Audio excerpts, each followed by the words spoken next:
നാളെ ജൂലൈ 18-ാം തീയതി വെള്ളിയാഴ്ച ദിവസം ഇപ്പോൾ അവധി പ്രഖ്യാപിച്ചു. ആ അപ്ഡേഷനാണ് ഇന്നൊരു വീഡിയോ ഭാഗത്തെ. വീഡിയോയിലേക്ക് മുൻപ് വീഡിയോ ലൈക്ക് ചെയ്യുക, ചാനൽ സബ്സ്ക്രൈബ് ചെയ്യാൻ വേണ്ടി ശ്രമിക്കുക.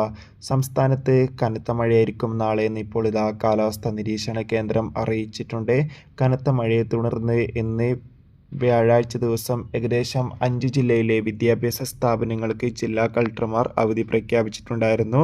കാസർഗോഡ്, കണ്ണൂർ, കോഴിക്കോട്, തൃശ്ശൂർ ജില്ലകളിലൊക്കെ ഇന്ന് അവധിയായിരുന്നു. ഇപ്പോഴത്തെ നാളെയും കനത്ത മഴയാകുമെന്ന് കാലാവസ്ഥാ നിരീക്ഷണ കേന്ദ്രം അറിയിച്ചിട്ടുണ്ട്. കാസർഗോഡ് ജില്ലയിലാണ് മഴയുടെ ശക്തി കൂടുന്നത്. ഇപ്പോഴത്തെ ശക്തമായ മഴ കാരണം നാളെയും വിദ്യാഭ്യാസ സ്ഥാപനങ്ങൾക്ക് ജില്ലാ കളക്ടർ അവധി പ്രഖ്യാപിച്ചിട്ടുണ്ട്. കാസർഗോഡ് ജില്ലയിലെ മുഴുവൻ വിദ്യാഭ്യാസ സ്ഥാപനങ്ങൾക്കും നാളെ വെള്ളിയാഴ്ച ദിവസം അവധിയായിരിക്കും. എന്തായാലും കൂടുതൽ അപ്ഡേഷൻ അറിയാൻ വേണ്ടി കാത്തിരിക്കാം. എല്ലാവരും ജാഗ്രത പാലിക്കാൻ വേണ്ടി ശ്രമിക്കുക.